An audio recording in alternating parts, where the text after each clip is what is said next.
que o ISBN, ele não tem poder nenhum para falar se aquilo, pelo fato de ter uma identificação, um registro deles, aquilo passa a ser caracterizado, configurado como um e-book. Um vídeo é um vídeo, um e-book é um e-book. Então, isso é algo que as pessoas estão interpretando dessa forma. E quando vier essa regulamentação, você acha que o fisco vai interpretar desse jeito? Eu vou falar sobre a tributação, sobre o que o fisco perde com isso, para você ver como que você se posicionaria se você fosse o fisco. A gente tem sempre que se colocar no lugar da outra parte, pensar como que a outra parte pensaria para mim ver como que eu devo agir diante da outra parte. Então, veja bem, o que muda na tributação? Começando pelo pressuposto ali da empresa ser simples, como que funciona a tributação da empresa no simples, tá? A gente vai fechando esse raciocínio, esse entendimento aqui. Então, vai entendendo isso. Qualquer dúvida pode me mandar que eu vou responder, tá?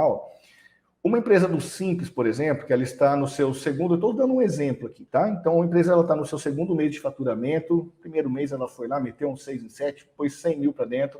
Segundo mês, pau de novo, mais um 6 em 7, mais 100 mil para dentro. E essa empresa, então, está com 200 mil faturados em 2 meses de atividade. E essa alíquota de imposto, né, ela é gradativa, ela vai aumentando conforme você fatura mais. E aqui nesse exemplo, tá, de 200 mil faturados em 2 meses, considerando a base de cálculo que é feita dentro do sistema do Simples, nós chegamos a uma alíquota aqui de 13,03%. Então, você faturou 100 mil reais nesse exemplo que eu citei, você tem 13.030 reais de imposto a pagar, referente aos 100 mil de um mês, tá? Então, esse aqui é o exemplo do segundo mês de operação, 100 mil faturados, já tinha 100 mil no mês anterior, já tinha pago o imposto no mês anterior. Nós temos aqui, então, 13,03 de imposto a pagar, essa aqui é a alíquota do Simples, a qual essa empresa está sujeita. Agora, nós temos a seguinte situação. Entram aqui as estratégias, tá? O que as pessoas aí, o que algumas pessoas estão oferecendo, alguns contadores, alguns consultores estão oferecendo para empresários do mercado digital? Que essa empresa, ela não trabalhe no Simples, ela mude para o lucro presumido. Em grande parte aqui eu concordo com isso pelo valor de faturamento. Pois no Simples essa estratégia que eu vou explicar aqui para vocês também não funciona, tem que ser no lucro presumido, tá? E o que eles falam é tratar esse curso como se fosse um e-book, uma obra literária. Aqui que está o problema, porque como que eu vou tratar um curso como um e-book, sendo que o único embasamento que eu tenho é aquela questão do ISBN que fala que ele pode receber um selo, mas o ISBN não tem, como eu já disse, o ISBN não tem poder nenhum para tratar de questões de características de produto, para falar como que o fisco identifica aquele produto. O ISBN, pelo fato dele poder dar um selo, uma numeração, uma questão de registrar lá na biblioteca deles, é uma coisa particular deles. Agora, o fisco não está envolvido, ele não tem relação nenhuma com esse órgão para falar, por que você tem esse número, agora você é um e-book, você pode tributar como e-book. Isso não está escrito em lugar nenhum, tá? Isso é meramente interpretativo e, no meu ponto de vista, uma interpretação de um risco alto. Porque quando o fisco se posicionar com relação a isso, como que ele vai se posicionar? Entenda o que acontece aqui, para você começar a pensar como que o fisco pensaria nesse caso. O que vai acontecer? Se eu falei que esse meu curso agora, ele passa a ser um e-book, uma obra literária, né, pelo fato de eu ter registrado lá, cadastrado ele no ISBN, eu aplico a imunidade tributária, porque e-book tem imunidade tributária de ICMS. Então, o meu ICMS ele vai para zero. Aqui, o fato de eu ter mudado o tipo de venda, não ser mais uma venda de serviço, sim uma venda de produto, eu deixo de ser um prestador de serviço e passo a ser um comércio.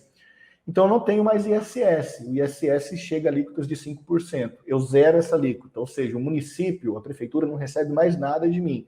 Como venda de serviço, a prefeitura recebe de 2% a 5% das minhas vendas. Como comércio, a prefeitura não recebe absolutamente nada e o Estado também não vai receber nada. Por que o Estado não vai receber nada? Porque eu tenho imunidade do meu ICMS. Então, foi a zero o meu ICMS, foi a zero o meu ISS. Olha como que o negócio começa a ficar doido, né? É muito interessante isso aqui, porque as pessoas já veem, poxa vida, vou economizar um monte com imposto, vou ganhar um dinheiro danado. E realmente tem muita gente pensando assim, agindo assim. Não estou falando que está errado, estou falando para você tomar cuidado com as estratégias que te apresentam, com as estratégias que você utiliza, tá? Como que fica o imposto, então? Como eu estou no lucro presumido, basicamente eu tenho 5 impostos a pagar, certo? Que seria o ICMS, que eu já zerei ele, então não há mais que se falar em ICMS.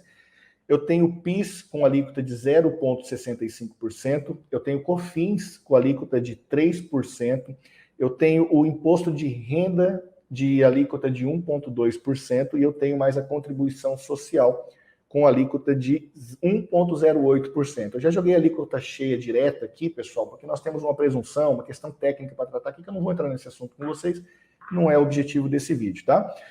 O que acontece, então? Eu tenho um total de imposto aqui ó, de 5,93%. E é isso que muitos oferecem como benefício para você. Se você vende e-book, faz isso, tá certo, pega essa estratégia que realmente você deve pagar só isso de imposto. Concordo, te apoio. Se você vende curso online, aulas, videoaulas, muito cuidado, pensa com mais calma, tá? Busque mais conhecimento, eu vou te explicar como que você vai buscar mais informação para se proteger. Calma aí que a gente está ainda, temos tempo de live. Esse 5,93 ele pode se estender um pouquinho, chega até a média de 6,73, quando se fala em faturamento maior, que tem uma presunção acima de 60 mil ali de lucro, e aí eles jogam 10% de adicional de imposto de renda, questões técnicas também que não vem ao caso agora, mas você já entendeu que lá no Simples eu estava com 13%, aqui eu estou com 5% ou 6%, então já reduzi pela metade esse imposto, né? Aí eu tenho ainda uma outra estratégia que algumas pessoas ainda apresentam, que é o seguinte, tem gente que vai ainda além disso, né? Aqui eu já estou com um certo risco, aí já estou com uma certa estratégia de risco e eu tenho pessoas que ainda vão além. O que acontece? O que elas fazem? Além de aplicar a imunidade do ICMS, tá? Tratando um curso como um e-book, elas aplicam também a alíquota zero de PIS e COFINS. Por que, Anderson? Não pode aplicar isso? Eu estou aplicando, ou eu não estou aplicando, eu queria aplicar, eu já ouvi falar sobre isso, ó. Então entendam bem, ó. Aqui o que acontece? A pessoa já não está pagando o ICMS. Ela não vai pagar o PIS e o COFINS, ela vai pagar apenas o imposto de renda e a contribuição social. Essa alíquota, que estava lá em 13 e pouquinho no Simples, ela veio para 5 e pouquinho no lucro presumido com PIS e COFINS. Agora, sem o PIS e COFINS, que é uma outra estratégia que alguns aplicam e acabam falando aí para que as pessoas sigam isso, isso aqui traz o seu imposto para a partir de 2,28%. Né? Esse imposto é muito baixo. Eu ia pagar 13%, agora eu vou pagar 2,28%. Isso aqui brilha os olhos de quem tem um grande faturamento, está pagando muito imposto, pode reduzir o imposto significativamente. Então, dependendo da forma com a qual isso é apresentada, se a pessoa ela é aventureira ou se ela é convencida que isso de fato é um benefício legal, que ela pode aplicar, que ela pode usar, ela acha que ela vai ganhar muito dinheiro. Mas vai ganhar dinheiro, né? Porque vai pagar muito menos imposto. Vai pagar menos imposto. Mas será que isso está certo? Vamos ver um pouquinho aqui mais adiante, pessoal. Quem está aí comigo, vai dando um oi, vai dando uma boa noite. Ninguém falou nada até agora, né? Estão gostando aí do assunto, tá ficando dúvida? Vai mandando aí que eu vou respondendo as dúvidas, beleza? Olha lá, PIS e COFINS, tem isenção na venda de e-book? Entenda isso aqui, ó. Nós temos a Lei 10.865 de 2004. Essa lei trata sobre o PIS e COFINS. Nela, no seu artigo 28, inciso 6º, concede alíquota zero à venda de livros no mercado interno. Então, olha só, livros no mercado interno, pela lei que eu acabei de falar, tem alíquota zero de PIS e COFINS, certo?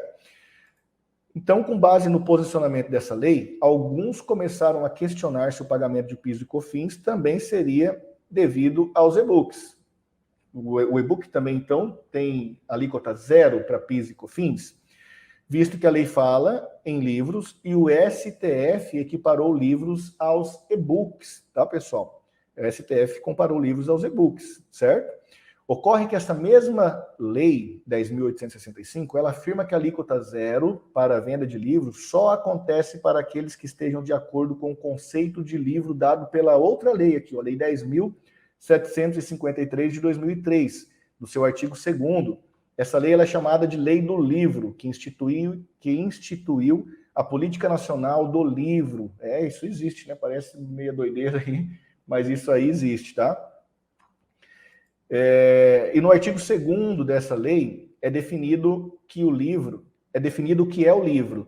Ele até fala em seu inciso 7º que é considerado livro aqueles em meio digital, magnético ou óptico, desde que seja para uso exclusivo de pessoas com deficiência visual, ou seja, não vale para e-book tradicional. Então, quem está aplicando a alíquota zero para PIS e COFINS na venda de e-book, na venda de cursos online que estão querendo caracterizar como e-book, está errado. Isso daqui é nítido que está errado, porque está bem claro na lei que isso é para produtos destinados para pessoas com deficiência visual. Você consegue produzir um e-book para pessoas com deficiência visual? Sim, sim. Me explica como, porque eu não sei, mas eu não sou especialista. De repente você tem uma solução que eu não conheço, tá? Quem está com a gente aqui? Getúlio Nascimento, Getúlio da Vitória da Conquista, Bahia. Fala, Getúlio. Boa noite, meu amigo. Seja muito bem-vindo. Qualquer dúvida, é só chamar a gente aí, tá? Então, vocês veem, pessoal, que algumas estratégias colocam empresários digitais aí num risco muito grande, certo? Como que eu vou me aproveitar de uma alíquota zero para PIS e COFINS, sendo que não tem legislação que permita? Pelo contrário, tem uma legislação que eu acabei de ler para vocês aqui muito clara com relação a não ser permitido para e-book. Então eu tenho que descartar essa questão, certo? E o ISBN, que a gente está falando aí, esse registro no ISBN para poder caracterizar o curso digital como um e-book. O que é o ISBN? Deixa eu ler um pouquinho aqui para vocês. Ó.